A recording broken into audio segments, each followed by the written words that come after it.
Hello everyone, and welcome to another episode of WWT Experts. My name is Matthew Coble. I'll be the host as usual, and today we'll be talking about how Worldwide Technology is using generative AI internally with WWT expert Ankur Gupta, Director of Data Science here at WWT.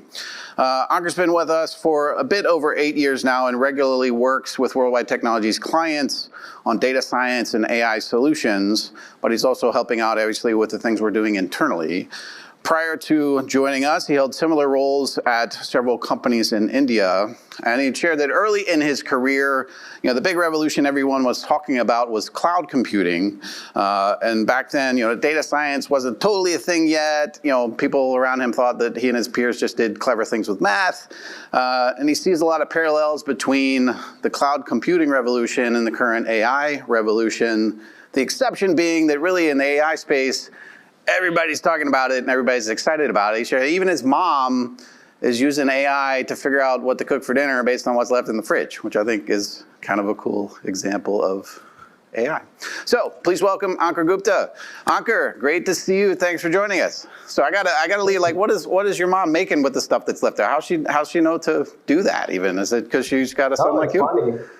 Yeah, it's funny. We were on the phone the other day, and she was like, "Oh, I saw this new thing where I could just point my phone to my fridge, and it would, recognize what's leftovers in there and what vegetables I have, and I can make up stuff." I was like, "Yeah, Mom, that's really possible these days, That's fantastic. So, she's even just using the camera on the phone to figure that out. Yeah.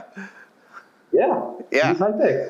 That is fantastic. Well, so let's jump into the question set.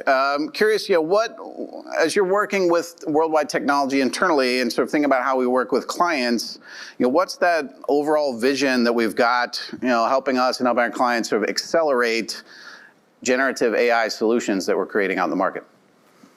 Mm-hmm. We've been working with our customers for the last decade or so, right? And the overwhelming thing that we've had with them is something we are terming as practical AI. AI in general is like a very large spectrum. You could have the academics view of AI, where it's about building novel things and building new technologies. And then there's the other side of the spectrum, which is more about products and building services that others can use. So there's pros and cons on either side, right? You could invest $100 million on the academic side of things and maybe end up with nothing. There's a big risk to it. There's also the other side where you're basically just using everything that's out there in the market for your competitors as well. So you don't really have an edge over your competitors. We like to keep it somewhere in the center and make sure that we buy wherever possible, but then we also build wherever needed so that our customers have the edge. They don't go about investing tons of time and resources on things that may or may not see the light of the day, but then also build stuff that's really valuable to the outcomes they're thinking from their business perspective. So I would say the vision that WWT has for its customers is practical AI.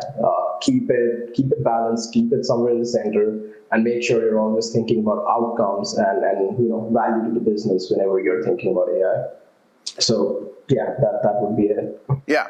Well, that makes sense. Well, talk a little bit more about, my sense is that there's sort of the kind of now off-the-shelf AI stuff and then the fully customized stuff, and practical AI is somewhere in the middle there. And I imagine that, part of how we got to there is that, Worldwide Technology has been working with AI and machine learning for almost a decade, quite a long time. So it's not new to us. So I'm curious, how has our vision for practical AI evolved, and how is that middle space defined and how we do things, with AI? No, that's essentially that vision for practical AI was curated based on our 10 years of experience with our customers.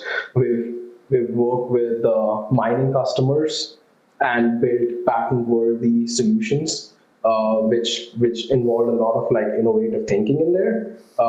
We've also worked with retail companies and just picked up off-the-shelf solutions that they could get a lot of value from. So that whole mix that we've seen from retail to banking to mining to oil and gas and manufacturing, it's been a mix of everything, and our experiences from those domains, from those real-life scenarios and problem solving is what's kind of reinforced our belief in that practical AI, and building something which is eventually usable by the companies. Over those last 10 years, in that pursuit of practical AI, we've also, amassed a really strong team of data scientists. And something which is interesting over there is that when you think about data scientists, a lot of companies out there, when you look at the data science teams, will be top-notch coding experts, top-notch researchers. Our teams are actually a nice blend between the two, and we give a lot of emphasis to not just researchers in computer science, but researchers in all walks of life. We have material science experts. We have experts in chemistry, PhDs in chemistry. We have PhDs in physics, of all things, string theory. So all those different diversified views on science, as well as things in practical life. That essentially, I think, is the definition of data science. It's not about computer science. It's not about coding. It's not about math. It's about solving practical challenges in chemistry, in physics, in material sciences, in a lot of other things. So that's another, I would say, one of our strong beliefs, which we've kind of made sure we reinforce in the last 10 years, is get the right people, solve for practical challenges. Well, I love that we've got that multidisciplinary background in the data scientists that we bring together to solve problems for ourselves and for our clients. It also makes me think about our Advanced Technology Center, the ATC, where we've made significant investments in all kinds of technologies from all kinds of partners. And I know we're making additional investments there related to AI and helping our clients figuring out patterns within AI and probably doing a lot of the practical AI you're talking about. So I'm curious, what do you see going on in the ATC that you think is of interest, and how are we advancing that to better serve the marketplace too? Access to the ATC has been the one of the key factors that's differentiated our teams. I remember back about 10 months ago when Gen AI was the new thing in town. A lot of our customers were like, "Hey, you've been able to deploy an open source LLM. How come I can't even get access to GPUs? Like NVIDIA has a 2-year backlog to get GPUs."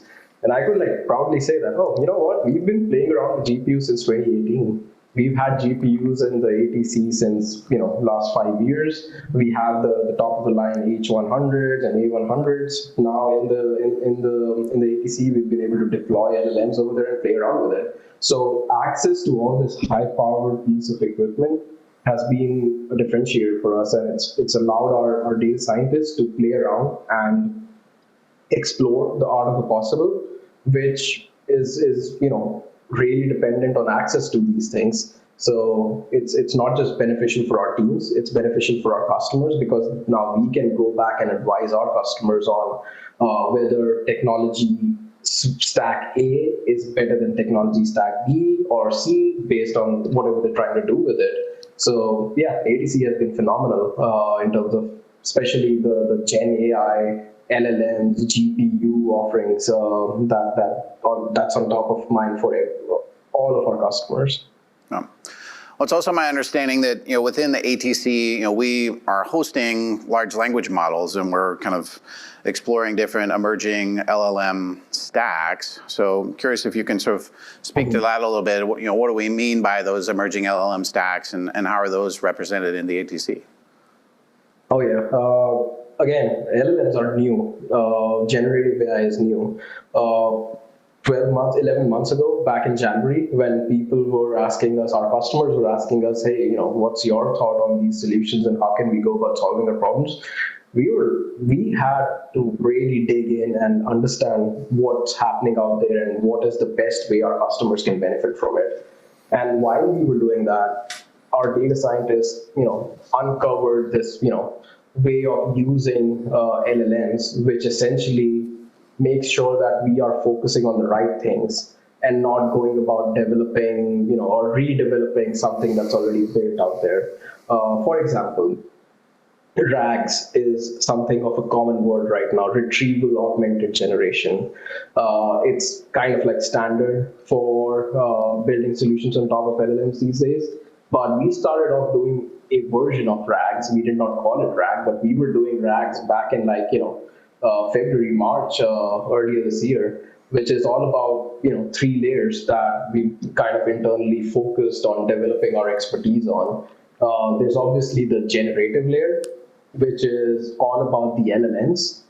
We're pretty clear. We're not playing on that layer. We're not playing on that layer about making sure that the LLMs are the best and top notch in terms of their generative capacity.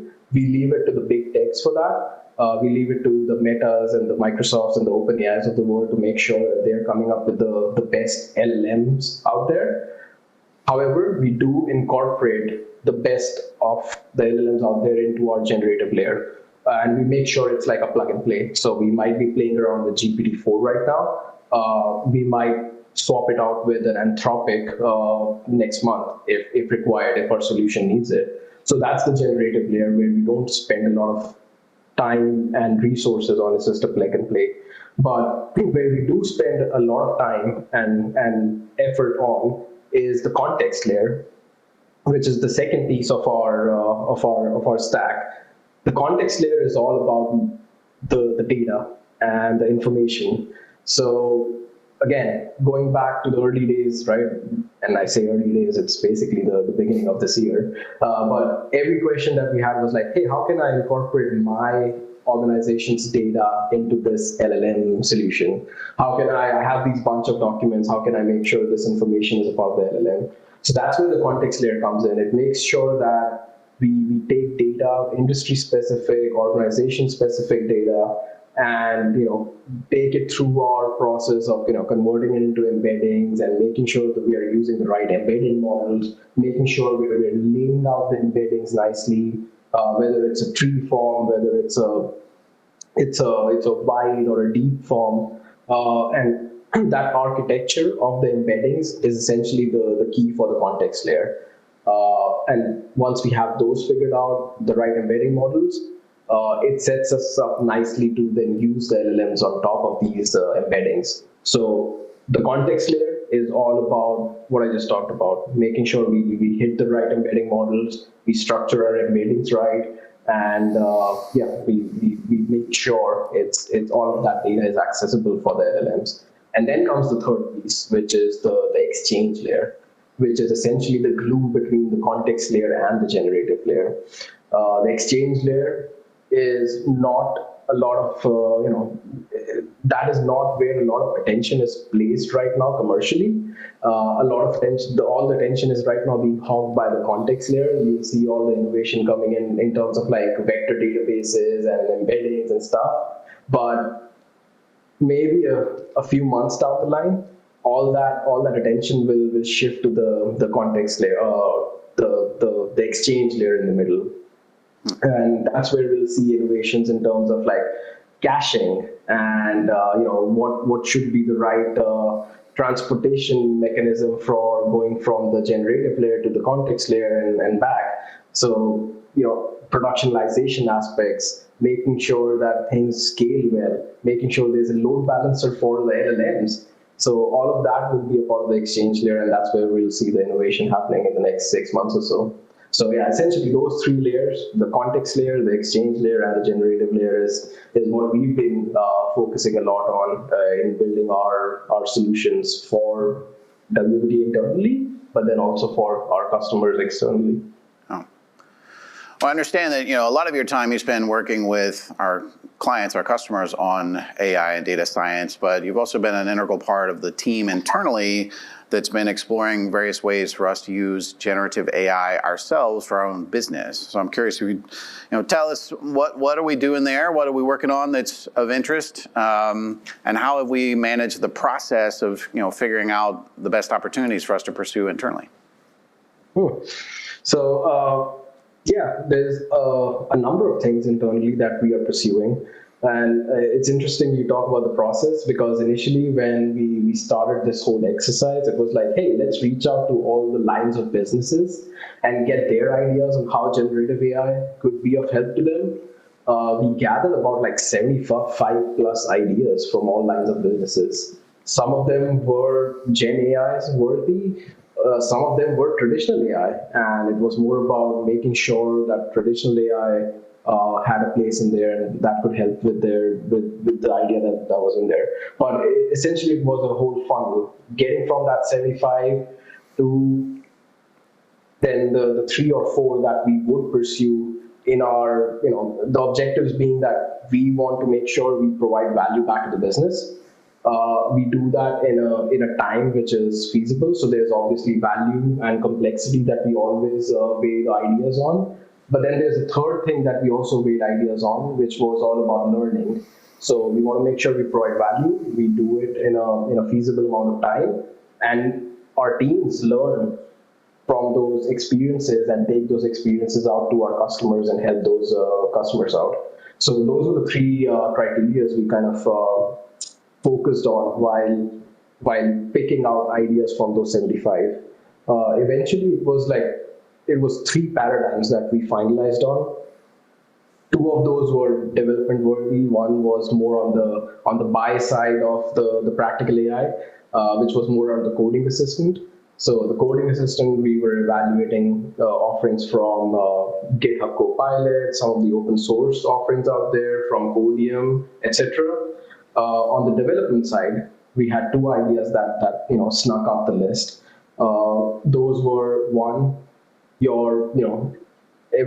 the first thing that comes to mind when people talk about Gen AI is a chatbot or a chat assistant. So our very first idea was that chat assistant, but that chat assistant focused on all our intellectual property that WWT has amassed over the last 30 years. We've been doing proof of concepts for our customers. We've been doing bake-offs for technology stack A versus technology stack B. All of that intellectual property is documented in the form of like PDF reports and documents that have all that information in there. Right now, it's not in a really searchable or usable way that we could repurpose that. It's more about experiences, and if there's people who worked on a POC A and a POC B, they know what came out of it. But for a new person coming in, it would be a lot of effort to go about asking the right people for that information. So getting all that documentation out and making sure an LLM read through all that and all of that information became a part of the context layer that I talked about. And then fine-tuning it, making sure that information retrieval is happening in the right way. And then eventually what we get is a solution where I could go in as a user and ask, hey, what have we done in terms of like firewall bake-offs for vendor A versus vendor B? And out you get a result which says that, we did vendor one comparisons back in 2018 for this customer. It turned out that vendor B was actually better in these regards. So that's the kind of outputs that we get with this solution number one, which we're calling the ATC assistant. Essentially, it's taking all that information from our ATC and making sure we have an assistant to ask questions on top of it. So that's paradigm number one, which is your chat paradigm. But then what I'm most interested about and what's most exciting to me is that paradigm number two, which goes a bit further away from the assistant, but more on the lines of like integrating into your daily lives. That's the RFP assistant. So, general day for our RFP or proposals teams, right? Like they write about 500 RFPs over the course of a year. And a lot of times those RFPs are, even before we get to the writing of the RFP, it's all about reading the RFP, right? It's a 40-page document that someone has to read and understand what the customer is asking, or what the potential customer is asking about. What should the response be like? And it's very easy for the LLM to read that, So that 40-page RFP can be summarized into one page, and it talks about, here's the Here's the exact customer that and the industry that they work in. Here's some context to the business problem that they have. Here's exactly what they're asking for in terms of a solution. And here's some more information in terms of like, red herrings or, special considerations. All of this is what our RFP experts, right, like our proposal writers look for whenever they're submitting responses. So we partnered with our experts and understood what their needs were. We incorporated their needs into the LLM. So now, from one end, in the form of an input, the 40-page RFP goes in. Out comes a very clear, crisp, one-page summary on here's what the proposal should be all about. Not just that, it also compares that summary with all the work that we've done in the past in Salesforce and says that, you know what, we've done something similar in proposal A, B, and C. Why don't you also look at that and make sure you have an informed opinion before writing a response? And by the way, 90% of our proposals that we've written around these domains have actually resulted in a win. So all of that information is very useful when it comes to a proposal writer who's preparing a response. Well, that's interesting. It's been really fun for me to see internally all the great things that we're doing with AI, like, some of the chatbot stuff, the RFP assistant, which I think is a great sort of advance to how we do business. And I know increasingly things like that and articles about them will show up on WWT.com. So if you're interested, keep an eye on that to see how we're using AI internally.